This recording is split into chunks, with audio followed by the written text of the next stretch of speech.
All right, Coach.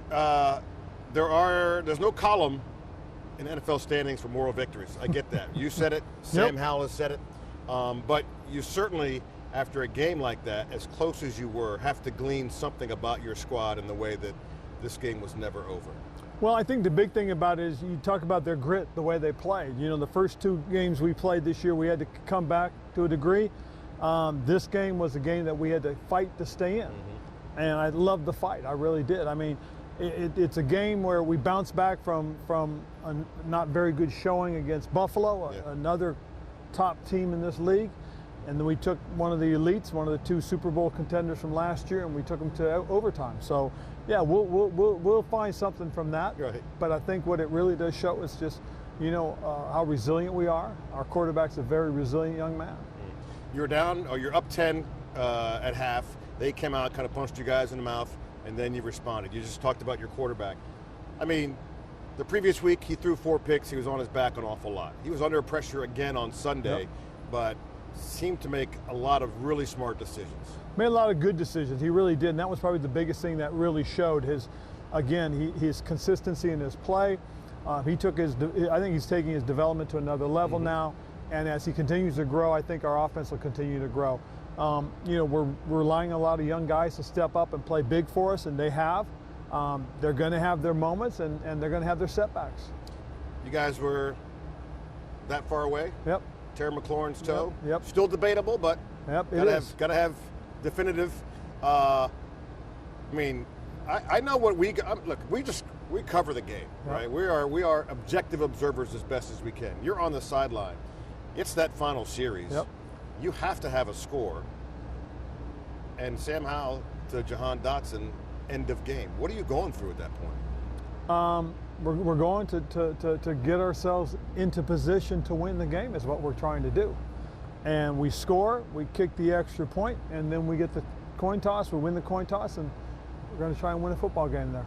I know that you said yesterday, because, you know, on social media, it's like, oh, you got to go for 2, but that's not actually true. You don't have to go for 2. No, you don't. It just depends on what you have, what you think you have. Right. And so the decision, is that a decision that's made at the moment, or is that a game plan decision before? Well, it's a little bit of both. Okay. You go through your mental checklist. I do on Sunday. I actually have a list that I truly do go through, and that is one of them. And you know, you always talk to the coordinators about what would they do in those types of situations. They're got to have it plays.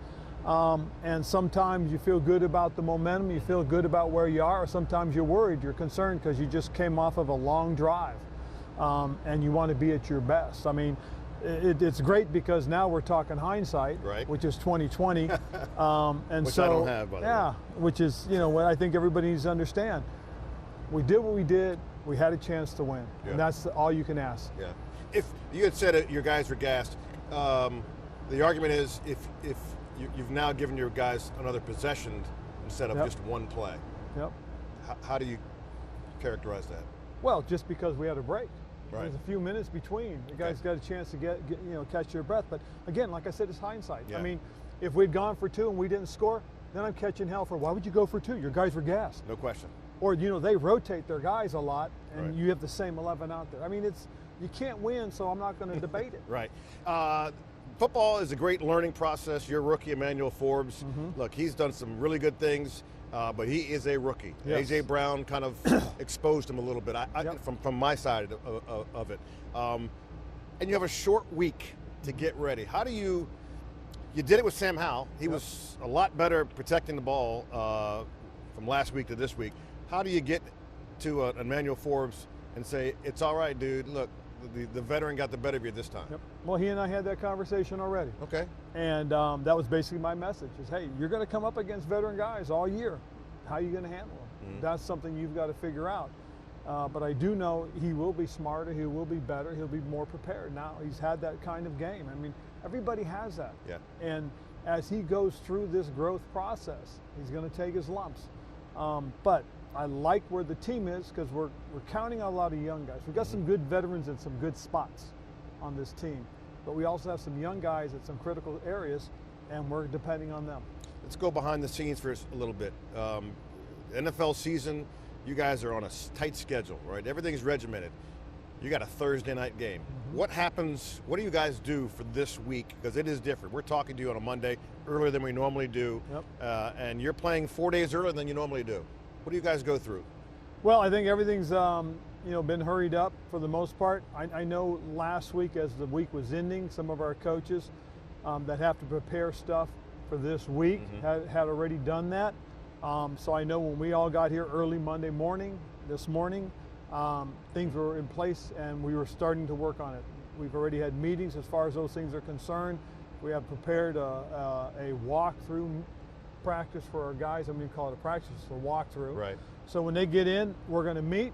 After we meet, we'll have a walkthrough. After our walkthrough, we'll have a dinner, and then they'll have a set of meetings later on. Chicago Bears, obviously they're struggling right now. It's an organization that you know very well, but they're a dangerous squad. Yes. Because at quarterback. You get me every week with that look, by the way. You're not sold on the fact that he's just an also-ran quarterback. No, he is not. He is not. I think Justin Fields has a chance to be a really good one in this league. As he continues to grow and develop, because of his skill set and his intelligence, he is a dynamic young man.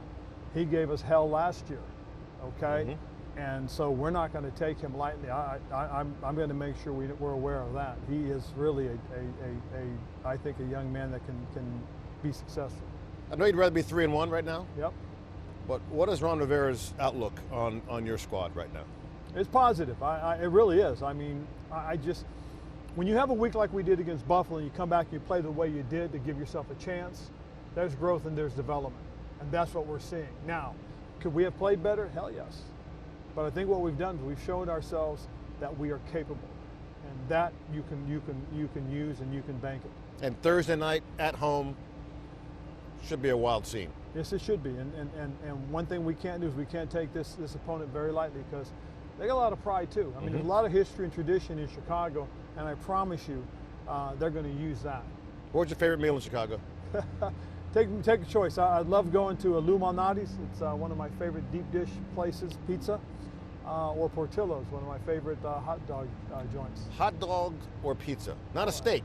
Chicago's a pretty good steak town. Oh, they got great steak. They really do. Don't get me wrong. Okay. If I'm going there for a formal someplace to eat, okay, I'm going to one of the really good steakhouses. There's a whole bunch of them too. But you're a deep dish guy? Oh, I love deep dish. I really do. What do you get here? You get deep dish here? No, I don't. I haven't found a good deep dish place yet. As soon as I find one, I'll go there. All right. All you deep dish places out there, the coach, give him a call. He's in the book. Thanks, Coach. Appreciate it, man. Thanks, Chick.